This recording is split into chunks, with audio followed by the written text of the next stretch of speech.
Some people know Verna Kirkness as a woman who was awarded the Order of Canada, or as an educator who has several honorary degrees, or as a fire starter for Indigenous education.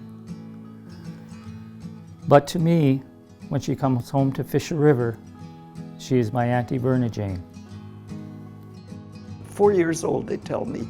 I'd walk over and I'd knock on the school door, so they'd have to come and tell me I had to go home. I was too young. I loved school and so on. I wanted to be a teacher. I never really expressed that because I never had a Native teacher. I didn't know that our people could be teachers, but I always thought I wanted to be a teacher.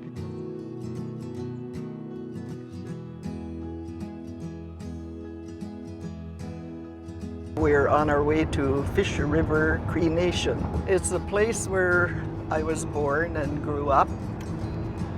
Fisher River Cree Nation is a special place. It's a beautiful place where tradition meets forward thinking and education really matters. We support and care for each other to make a difference in our community. The point when I realized there was something different about me was when I was finishing grade 8, and all the people, all the others that were in my class were going to residential school. I wasn't able to go. I wasn't status. They found this school in Toulon. It wasn't for Native students, for Indigenous students. So it was the first time that I was among non-Indigenous people. Verna earned a teaching diploma in the 50s when few Indigenous people had that opportunity. She wasn't like other teachers. She was a part of the community. She related to the students and spoke Cree with the parents. These early days of teaching shaped the rest of Verna's career, and she excelled. There were no resources in those days, so the only thing really Indigenous about those early days was myself. Miss Kirkness, as she was known, has maintained friendships with many of her students. Now when she comes home, she visits with her students. She's seen her students become professionals, parents, and grandparents.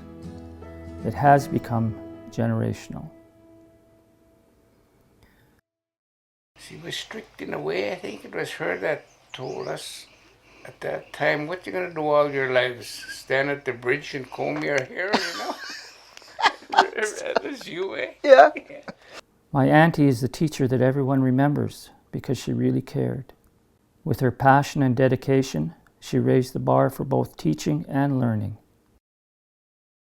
It was good, you know, because you weren't hitting us over the head with books and yardsticks and that, you know, across the back, across the head and everything. Gee, some teachers did that? Yes, they'd done that to us. Yeah. Most of us, we grew up on a reserve, so we, you know, and we know how those other teachers never taught us. We had the experience of what it's like to live in our communities.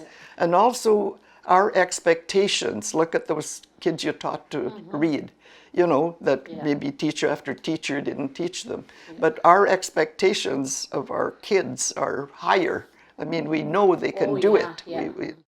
After her work in the community, she took on residential schools. As an Indigenous teacher, this was a real challenge. I only went to teach in Bertel because I wanted to see firsthand what it was like to be in a residential school, since I hadn't gone to one. But a lot of my relatives went, and a lot of my friends. That was not a very good experience. I just didn't like what I saw. They didn't want the children to get to be with me. They'd like to talk to me after school, stay after school. They'd come chase them away. The residential schools were at their worst in a way. You know, about the time when my grade 7 girls was caught just with cookies. She had some cookies in her apron because she was working in the kitchen cleaning, and she was just taking a few cookies, and then she ran into the principal on the stairway, and she threw her hands up and dropped her cookies. And it was really awful. In fact, they really would have liked me to leave the first year, but I went back just to show them they were not going to push me out of there. Verna saw the need to change the way education fundamentally worked in Canada. What all Canadian children were being taught about Indigenous people was wrong. The education system was essentially teaching racism. And there were ever so many passages and racist comments and discrimination of all descriptions.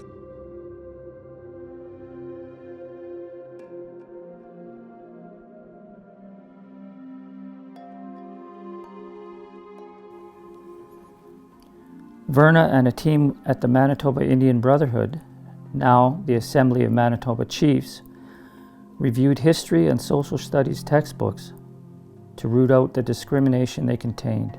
We also looked at many other textbooks. They say how to make pemmican, take the dirtiest part of the buffalo or, and mix it with dog hair and human hair.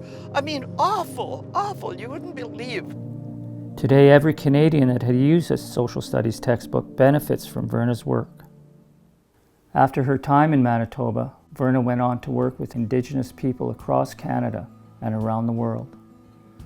She created opportunities for Indigenous students in university, encouraging Canada's next Indigenous leaders. This country is forever changed by the work that my Auntie Verna, at the age of 82, continues to do. Doug, yes. She has changed lives forever through education. No, I'm joking.